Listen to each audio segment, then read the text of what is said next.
সদ্য সাবেক প্রধানমন্ত্রী শেখ হাসিনার দেশ ত্যাগের পর ক্ষমতা পালাবদলের মধ্য দিয়ে যাচ্ছে বাংলাদেশ। ফলে বিভিন্ন অঙ্গনের নেতৃত্বে পরিবর্তনের জোরালো দাবি উঠছে। সে ধারাবাহিকতায় এবার বাংলাদেশ ক্রিকেট বোর্ডের নেতৃত্বেও পরিবর্তনের দাবি জানালেন ক্রিকেটার ইমরুল কায়েস ও পেস বোলার রুবেল হোসেন। একই সঙ্গে বিসিবির বিরুদ্ধেও তুলেছেন বিধ্বংসী অভিযোগ। সামাজিক যোগাযোগ মাধ্যম ফেসবুকের অফিসিয়াল পেজে দেওয়া এক পোস্টে নিজেদের ক্ষোভের কথা জানিয়েছেন এই দুই ক্রিকেটার।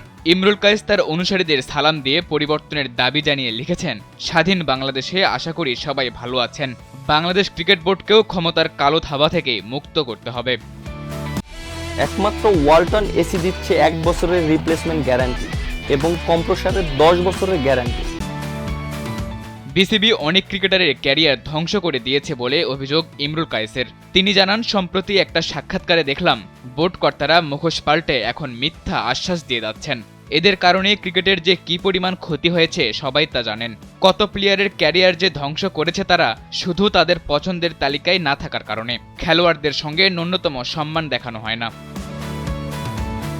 প্রায় একই রকম অভিযোগ তুলেছেন ক্রিকেটার রুবেল হোসেন। তিনি লিখেছেন, গত কয়েক বছরে দেশের ক্রিকেটকে ধ্বংস করার নেপথ্যে থাকা ব্যক্তিরা দেখলাম বলছে দেশে সুশাসন চাই। শুধুমাত্র অপছন্দের তালিকায় থাকার কারণে অসংখ্য ক্রিকেটারের ক্যারিয়ার ধ্বংস করে দেয়া ব্যক্তিরা এখন ক্ষমতার পালাবদল দেখে রং বদলানোর চেষ্টায় আছে। তরুণদের হাত ধরে বাংলাদেশ ক্রিকেট এগিয়ে যাবে বলে বিশ্বাস করেন ওপেনার ইমরুল কায়েস। তিনি লিখেছেন, বোর্ডের প্রতি আমার অনুরোধ, আপনারা যথেষ্ট করেছেন। দেশের ক্রিকেটকে দেওয়ার আপনাদের আর কিছু নেই। তারুণ্যের হাতে ছেড়ে দিন ক্রিকেটের ভবিষ্যৎ। তারাই এগিয়ে নিয়ে যাবে। তাদের হাত ধরেই আসবে বড় সাফল্য, যেখানে মাথা উঁচু করে থাকবে বাংলাদেশ ক্রিকেট ইনশাআল্লাহ। ইমরুল কায়েস দীর্ঘদিন ধরে আছেন জাতীয় দলের বাইরে, যদিও তিনি নিয়মিত খেলছেন বিভিন্ন ঘরোয়া টুর্নামেন্টে। জাতীয় দলে তার বাদ পড়া নিয়ে গড় স্ট্রাইক রেট কম থাকার যুক্তি দেখানো হলেও তার বাদ পড়া নিয়ে বিতর্ক রয়েছে।